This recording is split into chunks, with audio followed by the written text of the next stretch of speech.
Selamat pagi, apa kabar sahabat Sonora yang ada di seluruh radio jaringan Sonora. Pagi hari ini Jakarta mendung, mudah-mudahan di tempat Anda, ya meskipun juga di beberapa kota pasti mendung juga ya Pak Elo ya. Tapi hati Anda harus cerah dan tetap semangat pagi hari ini. Apalagi menjelang ya akhir tahun ya, ini kita semua harus berjuang untuk capai target. Sekarang baru tanggal 13 bulan November. Ya, masih ada waktu untuk bekerja terus ya. Dan apa yang kita lakukan setiap hari Rabu pagi, kita berharap itu mencerahkan Indonesia, mencerahkan teman-teman sales di seluruh tanah air, supaya ya itu tadi kita bisa capai target. Dan apapun yang kita lakukan tentu itu berhubungan dengan kinerja perusahaan. Iya. Dan pastinya kita akan melanjutkan kembali bahasan kita minggu lalu, Pak Eloy. Kita lanjutkan karena minggu lalu ya apa yang kita bahas itu ternyata mendapatkan sambutan dari jutaan orang di seluruh dunia. The 8 steps to build sales special force. Ya, karena yang membutuhkan pasukan khusus, pasukan elit itu bukan hanya di angkatan bersenjata saja, tetapi juga di dalam perusahaan. Bahkan jikalau tidak ada pasukan khusus ini, sebaik apapun produknya, sebanyak apapun modal uangnya, nggak akan ada hasilnya.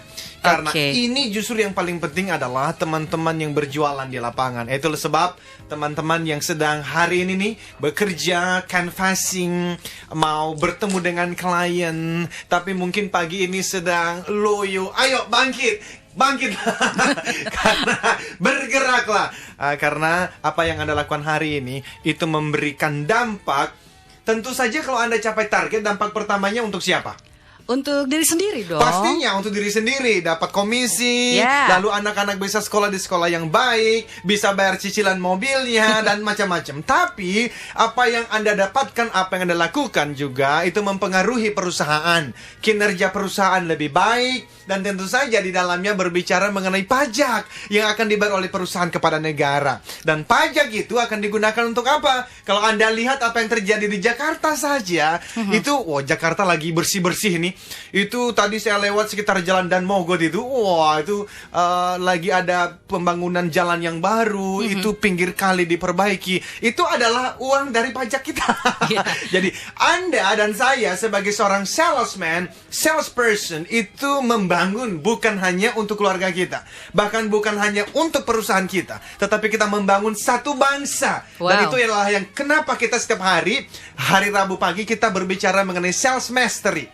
Dan tentu saja di akhir bulan ini kita juga nanti sedang menunggu nih konfirmasi dari beberapa sahabat kita, CEO and directors. Seperti yang kita janjikan, kita juga akan menampilkan CEO and directors update untuk mencerahkan Indonesia, ya pastinya. Dan sahabat Sonora Network, itu artinya silakan Anda juga bisa bergabung pagi hari ini bersama kami, bersama Pak Eloy Zaluku juga, Theocentric Motivator, Sales Trainer and Leadership Coach. Anda bisa SMS ke 0812 112 9200, atau Anda bisa telepon kami langsung di 6337783. Minggu lalu kita sudah bahas beberapa langkah dari 8 langkah untuk membangun pasukan khusus penjualan. Kalau mendengar kata pasukan khusus udah serem duluan sih Pak Eloy. Tetapi ya itulah memang orang-orang sales yang berhasil. Apalagi kalau kita berbicara mengenai konsep RAVE Sales Model. RAVE itu adalah Relationship Based and Value for Engagement Selling. Jadi ini adalah konsep yang sejak tahun 2010 itu saya berpikir panjang ya. Oleh karena dari tahun 2004 Mbak Yuli, saya memberikan training motivasi di berbagai perusahaan, dan 80% orang yang mengikuti pelatihan motivasi saya itu ternyata teman-teman sales. Lalu saya berpikir motivasi itu penting, tetapi harus juga mendapatkan satu teknik, satu skills, satu strategi supaya mereka tidak hanya termotivasi di dalam ruang kelas, tetapi waktu mereka keluar, mereka itu betul-betul bisa mencapai target. Dan bukan hanya 1 bulan, 2 bulan pertama, tetapi consistently, sustainably. Akhirnya saya diskusi dengan banyak orang-orang sales yang berhasil di lapangan. Saya baca berbagai referensi, dan akhirnya saya come up dengan RAVE Sales Model ini. Yang saya percaya ini adalah the advance. Ini adalah strategi tertinggi di dalam kita melakukan penjualan. Nah, ini yang kita mau bahas. Nah, beberapa perusahaan klien saya sudah mengajak saya untuk menyampaikan konsep RAVE selling ini. Karena mereka merasa bahwa betul, Di tengah-tengah persaingan yang semakin menggila, kita nggak bisa lagi yang namanya itu bersaing dengan harga, banting harga terus-menerus.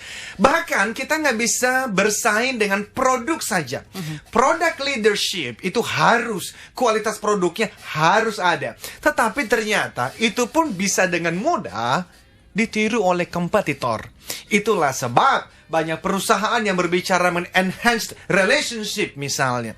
Nah, di dalam relationship yang kita bangun, ada yang namanya click, ada yang namanya connect. Jadi kalau kliknya saja belum dapat, nggak mungkin bisa connect. Nah, ada orang bernama John Maxwell, itu menuliskan satu buku judulnya Connect. Saya suka satu kalimat yang ada di cover buku ini. Dia menulis begini, everybody communicates, everyone communicates, few connect. Semua orang bisa berkomunikasi, Mbak Yulis, tapi yang betul-betul connect di hati customernya itu dihitung dengan jari. Nah, kok bisa? Karena tidak semua orang lahir dengan kemampuan berkomunikasi yang baik. Apalagi yang connect di dalam hati seorang pelanggan. Padahal itulah yang paling dibutuhkan oleh siapa? Oleh salesperson. Jadi mulai dari kliknya, mulai dari connect-nya. Nah, connect-nya beberapa minggu yang lalu kita sudah berbicara. How to connect with the heart of your customer. How to win the heart of the customer. Nah, waktu itu kita sudah berbicara mengenai tentang 3 bagian otak yang ditemukan oleh seorang scientist namanya Paul MacLean. Dia menemukan bahwa otak terdiri dari 3 bagian. Yang namanya adalah neocortex, yang kemudian namanya reptilian, dan yang ketiga namanya limbic system. Nah, limbic system inilah yang harus dipengaruhi, yang harus dimenangkan oleh semua salesperson. How to-nya kita sudah berbicara. Ada 7 hal yang bisa dilakukan. Salah satunya adalah contrast. Tetapi yang paling penting juga berbicara mengenai senyuman.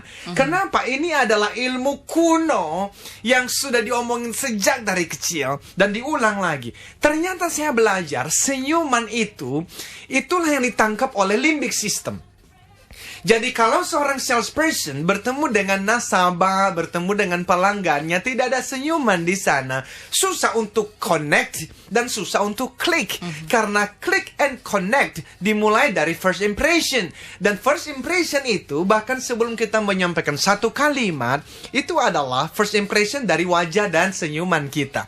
Nah, senyuman itu masuk di otak kanan atau di limbic system. Dan itu membuat limbic system senang. Dan kalau dia sudah senang, biasanya seorang nasabah dan pelanggan terbuka untuk conversation atau percakapan berikutnya.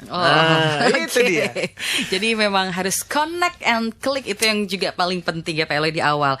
Nah, kembali ke pembahasan kita, 8 langkah yang akan kita bahas, yang sudah dibahas minggu lalu, yaitu? Yang pertama kita bicara mengenai organizational alignment. Yes. Nah, ini yang paling dasar, ini yang paling penting. Namun tidak banyak perusahaan yang mau investasi di dalam tahap yang pertama ini. Nah, akhirnya biasanya kalau dengan klien kami berkata, well, nggak apa-apa, kita bisa lanjut di tahap yang kedua, 3, 4, 5, bahkan langsung ke 6. Tahap 6 itulah yang saya tadi sebutkan rave selling. Jadi bisa nggak misalnya nanti bulan Januari tanggal sekian gitu saya akan berbicara di puncak, berbicara khusus mengenai rave sales ini. Karena Bapak Ibu dari perusahaan ini merasa, oh, staff kami, salesperson kami harus membangun hubungan baik. Well, kita bisa langsung ke sana boleh saja ya. Tetapi memang ada perusahaan-perusahaan yang sudah cukup mature, sudah cukup established. Yang namanya tahap yang pertama mereka sudah punya. Jelas sekali. Balance scorecard-nya, performance manajemennya, semua sudah ada. Tapi bagi perusahaan-perusahaan yang belum ada, saya mau sampaikan bahwa soon or later, Ibu dan Bapak, we have to do this. We have to have it. Kenapa? Karena berbicara mengenai rave sales model, it is not just another tricks. Ini bukan cuma trick selling. It is just not another techniques. It is a strategy. Nah, kalau berbicara mengenai strategi, itu harus dari top management. Nah, saya berbicara sedikit mengenai strategi nih, Mbak Yulis ya. Baik, tapi kita harus break dulu, Pak Eloy. Wah. Kita akan lanjutkan kembali masih di Sales Mastery pagi ini, dan kita akan kupas lagi tentang 8 langkah membangun pasukan khusus penjualan di perusahaan Anda. Stay tuned with us, Sonora Network.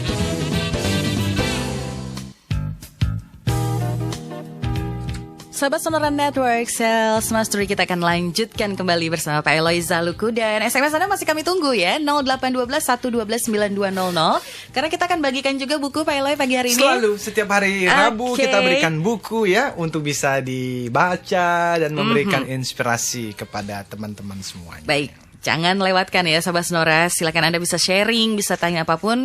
Dan pastinya juga untuk Anda bisa menghubungi kami di 6337783. Kita masih bahas mengenai The 8 Steps to Build Sales Special Force, alias 8 langkah membangun pasukan khusus penjualan. Ya, tadi kita bicara mengenai strategi ya.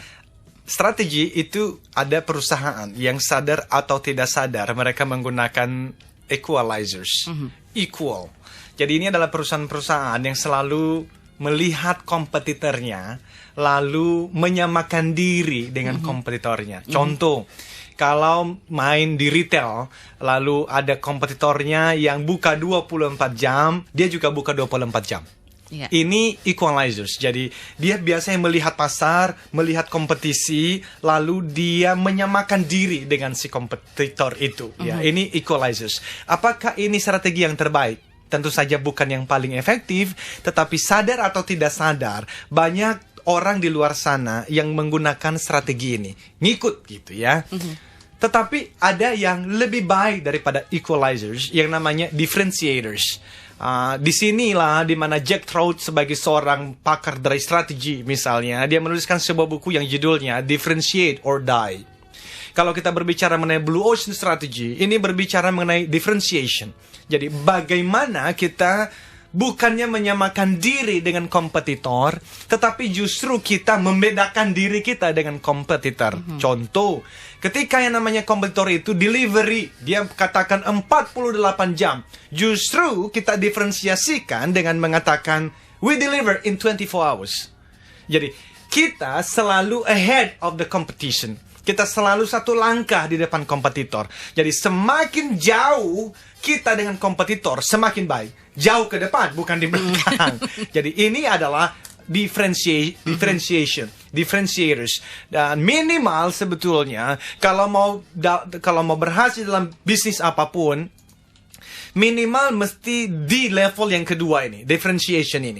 Kalau akhirnya saya menggunakan success triangle di dalam produk yang saya buat, dan saya menyebutkan diri Theocentric Motivator, selain daripada memang saya melihat itu sebagai calling, saya merasa itu adalah sebuah pemahaman yang, Mbak Yulis ya, kalau misalnya googling Theocentric Motivator, nggak ada Mbak. Saya yang menemukan pertama kali pemikiran itu, karena memang hati saya gelisah. Sekian lama dari tahun 97, saya ikut training waktu saya masih di Melbourne. Saya baca buku-buku, saya gelisah oleh karena buku-buku yang saya baca dalam bidang motivational terlalu anthropocentric, terlalu berpusat pada kekuatan manusianya. Jadi waktu tahun 2004 saya memulai karir di dalam profesi sebagai seorang trainer ini, akhirnya saya merasa no, harus ada sesuatu yang dicerahkan dan menjadi penyeimbang. Jadi Theocentric Motivator itu diferensiasi saya, dan itu adalah strategi yang kedua yang kalau kita berbicara mengenai strategi. Tetapi yang ketiga itulah yang berbulan-bulan sudah, ini hampir setahun loh Mbak Yulis, ternyata kita sudah siaran ini, dan kita komitmen untuk terus berbicara mengenai strategi yang ketiga ini, yang namanya adalah value added, yang namanya adalah value creation. Nah, di dalam value creation, di dalam value added strategy, disitulah kita berbicara at least 2 C. Yang pertama adalah C, namanya caring, dan yang kedua adalah creativity. Jadi, apa itu? Ini adalah sebuah perusahaan yang memberikan value, memberikan nilai tambah kepada customernya, kepada nasabahnya, dan ini tidak bisa dilakukan hanya dalam waktu 1 kali atau 2 kali, dan bahkan tidak bisa diberikan hanya teman-teman sales. Itulah sebab di dalam model Rev Sales model yang saya berikan, itu yang paling tinggi namanya Rev Sales Organization. Apa itu? Marketing strateginya. Oleh karena apa? Yang namanya care and creativity, yang namanya value, itu nggak bisa di-deliver oleh salesperson sendiri. Ini diberikan oleh semua orang di dalam perusahaan, mulai dari security depan, mulai dari satpamnya. Oleh karena kalau nasabah datang ke kantor kita, dan dia disambut dengan security satpam yang tidak ada senyuman di wajahnya, itu sendiri sudah mengurangi value dan service yang kita berikan. So, karena itulah kenapa step yang pertama, organizational alignment itu penting sekali. Oleh karena dengan organizational alignment, itu akan membuat semua fungsi di dalam perusahaan, itu kita pergi dan melakukan satu hal yang sama, menuju titik yang sama. Apa itu? Creating value to our customer. Nah, nanti teman-teman sales sebagai ujung tombak itu memang memainkan peranannya sendiri, tetapi mereka nggak bisa sendirian. Walaupun bagi perusahaan yang sudah punya alignment yang baik, nah itulah beberapa di antara mereka bilang, Loy, kita udah punya, sekarang kamu khusus untuk bicara untuk teman-teman sales force saja. Boleh? Boleh. Jadi itu minimal strategi. Ke equalizers kita nggak mau. Karena itu namanya kita nyamain diri. Kita selalu left behind. Kita selalu satu langkah di belakang kompetitor kita. Differentiator, kita one step ahead of the competitor. Tetapi apakah itu sudah cukup baik? Minimal justru kita di level itu. Tetapi bagi perusahaan yang mau jadi market leader, dia harus punya yang namanya special force. Dan salah satunya berbicara mengenai apa? Ini part of a strategy, marketing strategy, yang namanya adalah Rev Sales Strategy, yang mana seluruh fungsi, divisi, semua orang di dalam perusahaan menuju pada satu titik. Apa itu? To create the best value for our customer. Dan saya mesti menyampaikan kalimat yang penting ini. Value is only value kalau customer melihatnya sebagai value. Oleh karena value ini menjadi satu komoditas gitu ya, menjadi satu kata yang sudah overly used, digunakan di mana-mana, tapi sebetulnya tidak selalu tepat pemakaiannya. Jadi value itu hanya dikatakan value jikalau value itu memang diperceived, dianggap, dipersepsikan oleh customer kita sebagai value. Now, how do we know that? Nah, tentu saja disitulah banyak yang berbicara mengenai marketing research. Kita melakukan survei, kita melakukan research untuk apa? Supaya kita betul-betul mengetahui apa sih yang dianggap penting oleh customer. Nah, biasanya di dalam sales process saya menyampaikan ini, yang namanya adalah uncovering aspirations and afflictions. Afflictions itu apa? Kebutuhan pelanggan. Dan banyak orang sales berhenti di menggali kebutuhan pelanggan atau menggali kebutuhan prospek konsumennya. Padahal sebetulnya itu cuma 50% saja. Itu baru satu sisi mata koin. Karena mata koin yang kedua adalah aspirations. Apa itu? Harapan-harapannya akan masa depan, ya. Apa keinginan-keinginannya. Kalau kita bisa menemukan itu, kita bisa meng-create produk-produk dan jasa yang akhirnya dianggap valuable, bernilai di mata pelanggan. Kita akan lanjutkan kembali pembahasan yang sangat menarik pagi hari ini. Luar biasa. Setelah tanda waktu berikut. Tetap bersama kami. Stay tuned with us, Sonora Network.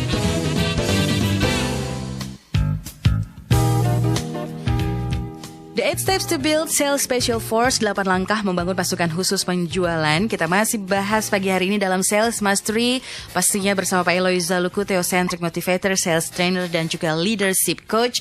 Dan sahabat Sonora Network, Anda bisa bergabung pagi hari ini dengan mengirimkan SMS ke 0812 112 9200. Anda bisa sharing cerita atau bertanya atau apapun ya. Dan jangan lupa ada satu buku yang akan kami berikan untuk Anda yang pastinya sudah share dan ikut bergabung bersama obrolan kita pagi hari ini ya Pak Elo ya. Ya, dan kita berharap sekali ya, khususnya Bapak dan Ibu, teman-teman sales yang banyak yang senior di luar sana ya, berbagi cerita lah Boleh telepon juga ya. Tadi nomor teleponnya sudah Boleh telepon ke 633-7783. Ya, jadi supaya bisa menjadi pencerahan juga buat teman-teman yang lain ya. Baik, tadi berbicara strategi, ada equalizer, differentiation, value added. Tapi nampaknya yang menjadi atau yang paling baik value added ini ya Pak Eloy? Ya, tentu saja. Ini adalah yang paling tinggi. Dan kalau kita berbicara mengenai value added ini, di dalam konsep rave selling minimal ada 2. Yang pertama berbicara mengenai care, yang kedua berbicara mengenai creativity. Now, care itu apa? Ini adalah di mana semua orang dalam perusahaan, mereka akan selalu bertanya pertanyaan ini. What am I personally doing today to add value to our efforts in serving our customers? Artinya, apa yang dapat saya lakukan hari ini untuk menambah nilai bagi upaya kami melayani konsumen? Itu pertanyaannya. Karena itu bisa ditanyakan bahkan mulai dari level driver. Driver bisa memberikan value di dalam pekerjaan sebagai driver ketika dia mencari rute baru yang lebih cepat dalam pengiriman barang kepada pelanggan dan memastikan barang yang dibawa dalam keadaan baik hingga ke tangan pelanggan. Jadi yang namanya value creation itu gimana ya itu ya Mbak ya? Itu harus menjadi budaya, menjadi filosofis sebuah perusahaan, dan itu harus dari top management. Walaupun bisakah kita berbicara hanya khusus untuk Salesforce saja? Bisa. Tetapi Salesforce ya sudah mati-matian mencari bagaimana bisa memberikan value terbaik. Contoh, seorang salesperson bisa menambah nilai dengan memberi akses 24 jam kepada pelanggannya. Ia memberi pelanggannya nomor rumahnya, nomor handphonenya, perusahaannya pastinya, dan ia memastikan ia selalu di dalam jangkauan para pelanggannya. Itu adalah value yang bisa diberikan oleh seorang salesperson. Namun sebaik-baiknya salesperson melakukannya, jikalau nanti produk yang di-deliver itu ternyata datangnya terlambat, nyampenya ternyata rusak, tentu apa yang sudah dilakukan salesperson di awal itu akan hilang. Itulah sebab value creation selling, it is not only tricks, not only techniques, it is a philosophy, it is a strategy, dan top management sendiri harus buy-in. Nah, tetapi kalau sudah bisa melakukan itu, maka akhirnya memang muncullah orang-orang dalam perusahaan dengan itu tadi filosofi. What am I personally doing today? Saya bisa melakukan apa hari ini untuk menambahkan nilai, dan itu bisa mulai dari driver, dari security, dari semua orang yang dalam perusahaan, ya. Dan apa yang terjadi adalah seharusnya perusahaan ini masuk di dalam satu filosofi di mana mereka menjadikan sebuah kebiasaan apa yang orang lain anggap merepotkan. They make habitual what others consider to be a hassle. Ini saya terinspirasi dari buku yang dituliskan oleh Jim Collins. Jim Collins menulis ini, kalau sahabat Sonora mendengarkan dan pernah membaca buku-buku Jim Collins, mereka akan senang sekali karena ini buku yang luar biasa. Saya senang dengan Jim Collins karena buku-bukunya itu selalu based on research. Bukunya misalnya ada Built to Last.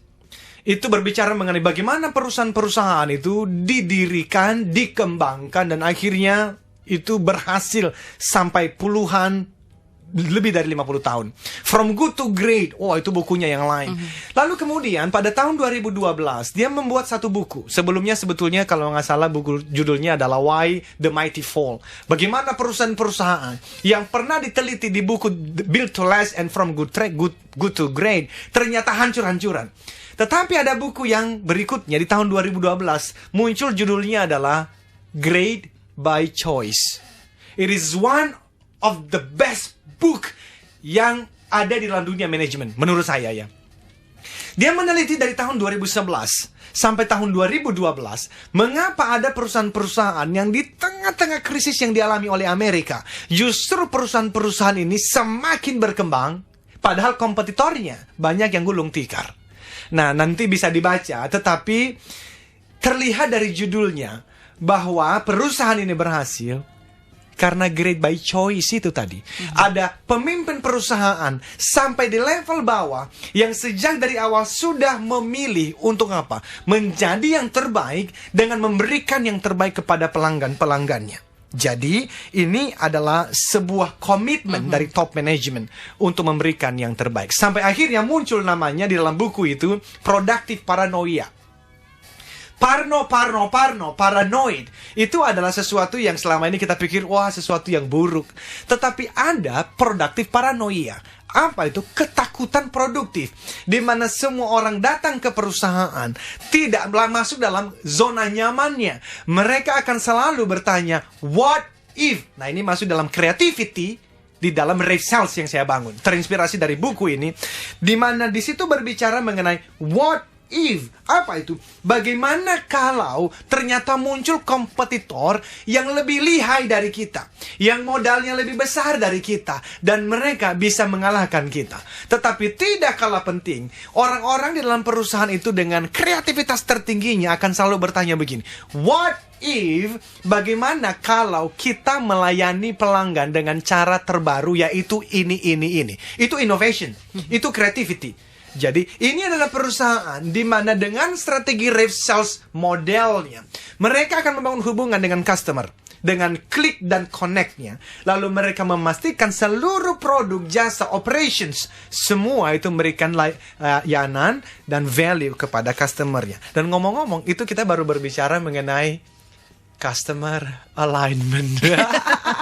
Masih banyak sekali ya. Tapi memang mungkin perlu juga melihat kondisi realnya begitu ya.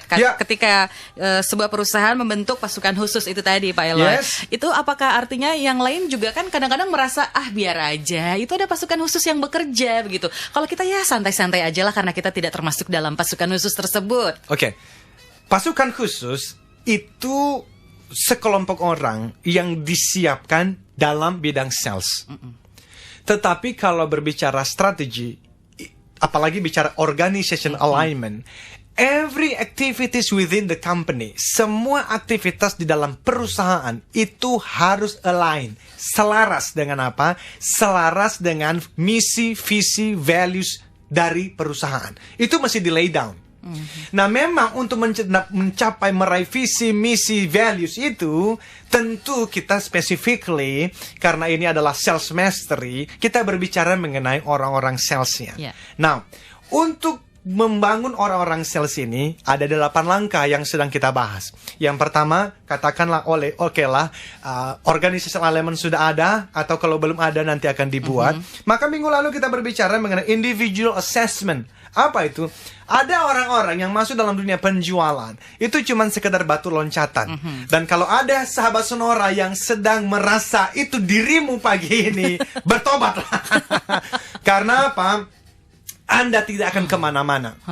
Malcolm Gladwell di dalam bukunya Outliers itu bilang bahwa kalau Anda mau berhasil di dunia kompetisi yang semakin dan semakin menggila ini, tidak ada cara lain kecuali apa? Be an expert in what you are doing. Jadilah ahli di dalam bidang yang sedang Anda geluti. Oleh karena apa? Karena itu nanti ujungnya pada value, pada nilai yang bisa Anda berikan kepada klien, kepada customer. Sehingga kalau Anda masuk dunia penjualan cuman sekedar batu loncatan, you won't get there. Jadi lebih baik quit now atau putuskan hari ini, berikan yang terbaik. Wah. Nah, itu namanya adalah individual assessment. Di dalam individual assessment pun, Gallup Research itu menuliskan buku mengenai strength finders. Dan bahkan ada buku yang namanya adalah strength based selling. Di dalamnya ada 34 strength yang tidak semua orang punya. Nah, sehingga dengan teman-teman nanti mengikuti itu, mereka akan menemukan kekuatan dan kelemahannya. Karena tidak semua orang itu tipe achievers. Tipe achievers, dia diberikan target, dia itu nggak bisa tidur malam itu. Karena dia nggak sabar untuk besok pagi jualan dan mencapai targetnya. Tetapi ada orang yang dia tidak terlahir dengan tipe itu. Dia dimotivasi dengan relationship misalnya. Dia dimotivasi dengan hal yang lain. Nah, itu ada di dalam self-assessment ini. Jadi, kalau itu sudah ada, maka yang kita minggu lalu bahas itu personal mastery. Artinya, Personal mastery adalah bagian dari Success Triangle yang saya bangun dan ada bukunya. Bagi sahabat Sonora yang belum ada bukunya, silakan ke Gramedia dan toko buku yang lain. Judulnya Life Success Triangle, di mana di situ saya berbicara mengenai konsep motivasi, dimulai dari personal mastery, interpersonal mastery, dan spiritual mastery. Nah, ini yang mesti dimiliki di tahap yang ketiga. Minimal apa? Minimal personal mastery-nya. Apa itu? Attitude-nya mesti baik. Apa itu? Bahwa dia nggak boleh mencari kambing hitam ketika dia nggak meraih hasil target penjualannya. Karena justru menurut saya ya, banyak orang-orang yang lahir dengan kekuatan, potensi, talenta, bakat yang luar biasa. Tapi mereka nggak menciptakan sejarah. Mereka bahkan menjadi losers di dalam pekerjaannya.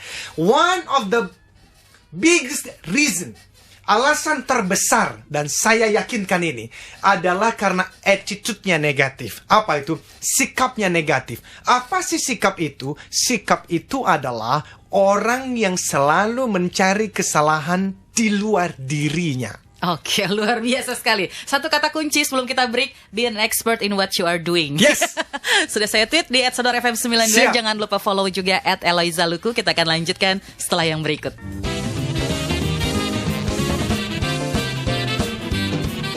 Stay tuned with us, Sonora Network.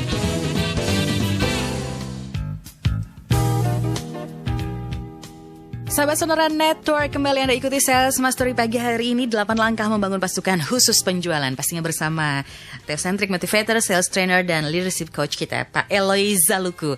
Selamat pagi juga untuk Pak Budi. Terima kasih sudah mengirimkan SMS pagi hari ini. Bicara masalah kambing hitam. Nah, ini Pak Budi mengalami katanya, Pak Eloy. Coba seperti apa itu? Biar sahabat Sonora bisa mendengarkan juga. Selamat pagi Pak Eloy, mau tanya Pak, saya karir cukup bagus di sebuah perusahaan retail. Saya diminta manajemen untuk membuat konsep baru bisnis retail dan hasilnya cukup memuaskan. Hanya saja budaya cari kambing hitam ini berlaku di setiap orang. Kalau gagal kita dihujat habis-habisan. Kira-kira bagaimana sikap kita menghadapi situasi seperti ini? Pak Budi, thank you ya Pak. Yes. Ini budaya manusia pada umumnya. Ini sebetulnya dimulai dari nenek moyang kita dulu ya, ketika mereka bersalah dan ditanya siapa yang salah, oh itu tuh istri saya, enak ya, Pak, ya? kata si Adam ya, dan Nunjuk akhirnya lebih. begitulah sampai hari ini. So what should be done? Apa yang harus kita lakukan adalah tentu kita mulai dari diri sendiri. Hari ini Pak Budi komitmen dulu untuk Bapak sendiri tidak menyalahkan siapapun, termasuk orang-orang yang menyalahkan itu. Tetapi kemudian kalau berbicara tentang perusahaan, ya mudah-mudahan teman-teman dalam perusahaan mendengarkan ini, bahwa gini loh, selama Anda menemukan seseorang atau sesuatu yang bisa disalahkan di luar diri Anda, saya ulang ini, selama Anda bisa menemukan seseorang atau sesuatu yang bisa disalahkan di luar diri Anda, maka potensi, bakat, talenta yang Tuhan percayakan kepada Anda tidak akan pernah digunakan secara maksimal. Oleh karena ketika Anda mengatakan itu bukan salahku, itu kesalahan orang lain, maka di detik itulah bakat Anda langsung rontok, potensi Anda langsung terkunci, dan tidak ada kemungkinan untuk menjadi yang terbaik. Jadi Pak Budi, usul saya, lakukan saja yang terbaik. Dan tentu saja di dalam Success Triangle ada angle yang kedua Pak, yang namanya adalah interpersonal mastery. Di dalamnya ada communication, di mana Bapak secara assertively, jikalau Bapak sudah melakukan yang terbaik, Anda mesti bisa bicara dengan atasan. Karena saya bertemu dengan orang-orang dari perusahaan-perusahaan di mana saya berikan training, consulting, dan segalanya itu, mereka sebetulnya orang-orang yang hebat, Mbak Yulis. Tapi khusus apalagi kalau di dalam perusahaan besar, itu top management kan nggak bisa lihat. Dan akhirnya mereka di bawah itu jadi nggak kuat juga, dan akhirnya pindah ke tempat lain. Padahal kalau mereka walk the extra mile saja, jalan 2-3 langkah saja, apa itu? Show yourself. Tunjukkan diri Anda kepada top management atau minimal atasan Anda bahwa Anda adalah seorang yang bernilai. Anda melakukan sesuatu yang valuable. Makanya dalam Success Triangle, yang namanya filosofinya aja kalimat seperti ini. Tidak ada orang yang pernah dibayar atau digaji, atau mendapatkan insentif berdasarkan waktu, tetapi berdasarkan value, kontribusi yang Anda berikan kepada divisi, perusahaan, dan dunia. Jadi, sebaik-baiknya value Anda, kalau Anda tidak mengkomunikasikannya, Pak, memang sayang sekali. Dan itu yang selalu saya katakan personal branding. Yang membutuhkan branding bukan hanya perusahaan, tetapi you as a person harus juga bisa membangun brandnya. Ada satu kalimat yang sangat penting, sahabat Sonora jangan pernah lupa. You teach people how to treat you. Saya ulang ini. You teach people how to treat you. Anda mengajarkan orang lain bagaimana mereka memperlakukan Anda. Jikalau Anda tidak menunjukkan bahwa Anda adalah seorang yang bernilai, Anda tidak akan dinilai. Kalau Anda tidak menunjukkan bahwa Anda orang yang memang punya harga, Anda tidak mungkin bisa dihargai. So, tugas Anda dan saya setiap hari, bahkan every second, setiap detik dari hidup kita adalah menunjukkan kepada dunia sekitar kita bahwa Anda berharga dan Anda bernilai. Saya akan tutup diskusi untuk pertanyaan ini dengan kalimat yang terakhir. You cannot give what you don't have. You cannot give what you don't have. Anda tidak bisa memberikan apa yang tidak Anda miliki. Artinya apa? Jikalau Anda tidak merasa berharga, Anda tidak mungkin bisa menunjukkan bahwa Anda berharga. So, it is always start from within. Ini harus dimulai dari dalam diri setiap orang bahwa aku berharga. Bahkan kalau Anda mau masuk ke spiritual mastery-nya, bukan karena Anda masih bernafas hari ini, tetapi karena Tuhan yang menciptakan Anda menganggap Anda berharga. And that's enough. Itu cukup untuk menjalankan hari ini dan berkata, aku bernilai, aku berharga, aku lakukan yang terbaik, dan aku akan pastikan orang-orang di sekitarku melihat value, melihat harga itu. Dengan cara apa? Lakukan yang terbaik. Yes. Selamat pagi juga. Luar biasa. Untuk Pak Yayan. Ini Pak Yayan pertanyaannya belum sempat kita bahas ya. Bagus sekali ya. Nanti kita akan bahas ya Pak Yayan minggu depan ya. Boleh? Waktunya sudah habis. Aduh Pak Yayan. Sedikit saja buat Pak Yayan. Okay. Pak Yayan, apa yang dilakukan adalah yang sedang kita bahas ini, Bapak harus punya special force. Dan itu tidak semua orang sales Bapak. Di retail saya tahu, ini susah sekali mendapatkan orang-orang. Jadi kalau Bapak memilih untuk meng-hire fresh graduate yang edukasinya kurang tinggi, it's okay untuk sementara. Lakukan itu, tapi minimal 20% dari total sales Bapak mesti masuk di dalam special force. Pasukan khusus. Baik. Pak Mulyono, selamat pagi juga. Terima kasih Pak Eloy bukunya. Ya, dan yang mendapatkan buku pagi hari ini kita akan berikan kepada Pak Yayan ya, supaya bisa membentuk special force. Oke, karena sudah dipilih ya kita ikuti ya. Pak Yayan berarti yang beruntung. Pak Budi, sabar ya Pak. Minggu depan tanya lagi ya, partisipasi lagi ya. Oke. Kalau begitu kita harus pamit dulu. Saya Yulis. Saya Eloy, katakan Yes, I can. Salam sukses Triangle.